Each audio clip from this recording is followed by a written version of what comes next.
O intuito hoje aqui é responder uma pergunta que chegou para mim.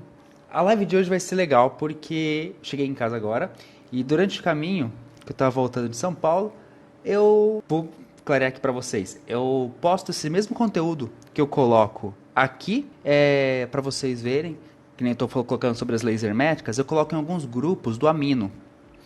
E no Escola de Bruxaria, que é um grupo que eu participo, o Michel, ele perguntou na terceira lei, que é a lei sobre vibração, ele fez uma pergunta muito interessante. Ele perguntou assim, ó, o que está morto vibra? E eu falei, cara, que tema legal para se falar e explicar hoje numa live. Vou retomar rapidinho para vocês o que é o princípio hermético, o que é a quarta lei, para responder essa pergunta. Só para lembrar, os princípios herméticos, eles estão descritos no livro Kybalion. É um livro que tem os 7 princípios herméticos, que não é uma religião, é uma filosofia. E a partir dessa filosofia que surgiu há uns 5.000 anos atrás, lá no Antigo Egito, muita coisa se baseou em cima dela. E ela é composta por 7 princípios. O princípio número 3 é o princípio de vibração. E ele diz o seguinte, nada está parado, tudo se move, tudo vibra, tá? Esse é o princípio 3. Então, beleza, fácil entender, nada está parado, tudo vibra, tudo é energia. Aí o Michel foi lá no grupo do Amino e nesse vídeo, na live, nesse vídeo editado que tá lá, ele perguntou assim, e o que está morto, vibra? Aí eu perguntei e falei, Michel, me dá uma definição, o que você quer dizer como morto? É um objeto inanimado, uma pessoa que morreu, um animal? Aí ele falou, animais e pessoas mortas. Legal. Tem 2 conceitos que nós precisamos entender aqui. Primeiro é sobre morte. Dependendo do que você acredita e como você compreende o universo, a morte ela pode ser muito relativa. Porque, por exemplo, vou na minha visão, eu acredito, eu, Eduardo, em que nós temos uma centelha divina e temos uma parte de nós que é imortal. Então, a morte do corpo existe algo além do corpo. Então, no meu entendimento, essa centelha minha de vida vai continuar lá vibrando, vai continuar viva enquanto o corpo morre. Beleza. Agora você pode não acreditar em alma, pode acreditar que é só isso, não tem problema. Como eu falei, o princípio hermético ele não é religioso, ele é uma filosofia.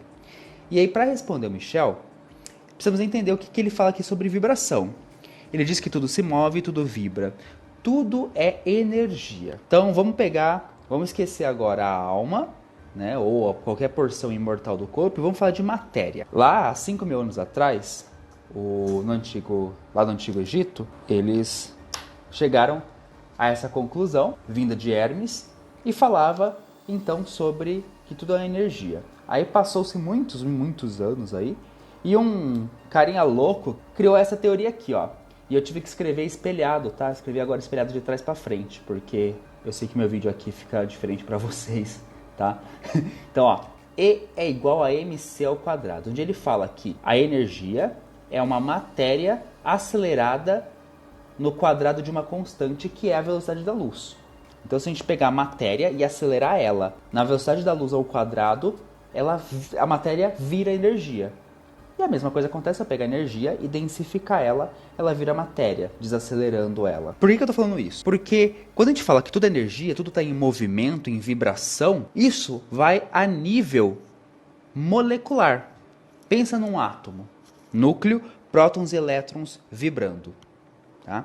E as moléculas estão constantemente ali rodando e vibrando. E o que acontece com o nosso corpo ou com o corpo de um animal quando nós morremos? O corpo para de exercer a função de vida que nós entendemos. Porém, ele continua vibrando, porque ele começa a se decompor. E aí, cada parte do nosso corpo volta para o seu devido reino.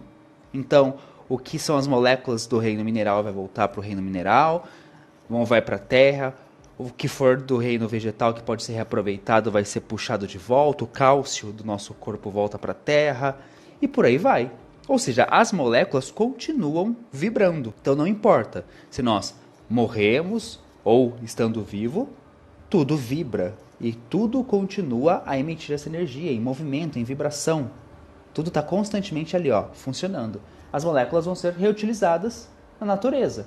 Então o ciclo da vida continua. Já dizia no Rei Leão, que é o ciclo sem fim. E o que hoje nós estamos aqui, amanhã nós seremos alimento de plantas, por assim dizer. no futuro seremos absorvidos de novo pela Terra. Então, independente se está vivo ou morto, tudo está vibrando, porque isso vai a nível molecular. Então, continua um movimento. Um átomo não para. Para um átomo se desmembrar, tem que haver ali uma fusão nuclear. E não existe uma explosão atômica toda vez que nós morremos, né? Muito pelo contrário, os átomos continuam ali. Então, é desse modo em que, lá 5 mil anos atrás, via-se que essa energia densificada em matéria continua a pulsar e a vibrar em movimento, independente de estarmos vivos ou não. Então, quando a gente fala da energia e vibração de um cristal, é porque ele é uma matéria, uma estrutura especial, uma estrutura cristalina, que tem princípios específicos, mas ele vibra tanto quanto o meu marcador de página, tanto quanto a minha carteira, tanto quanto essa caneta. Todos eles estão vibrando porque todos eles são feitos de moléculas, de átomos que estão em constante movimento. É uma energia densificada que pulsa e vibra. Porém, a pergunta do Michel foi extremamente interessante, né? Vamos entender o que é matéria. Olha que conceito interessantíssimo. E aí foi respondendo essa pergunta que eu tive a ideia de fazer essa live hoje, porque foi uma pergunta extremamente interessante. É importante a gente entender esses princípios, porque quando a gente começa a entender esses conceitos e a gente aplica eles a nível magístico, nós aprendemos muito conceito sobre como entender a função da magia e como que nós interferimos nesse meio. E aí que entra o caminho do mago. O que é o caminho do mago? O mago é aquele que estuda vários conhecimentos, seja eles de magia, de esoterismo, de misticismo, quanto assuntos científicos da sua época. Ele tem diversos conhecimentos e agrega esses conhecimentos juntos. E aí esses conhecimentos se tornam a sabedoria. Por isso que o arquétipo do mago, nas histórias, e a gente vê em filmes Merlin, Dumbledore, Gandalf, tantos outros, é sempre um velho, o arquétipo do idoso. Alguém que já viveu muito e adquiriu muita experiência e por isso ele se torna um sábio. E o grande símbolo dos sábios é sempre uma barba longa e branca.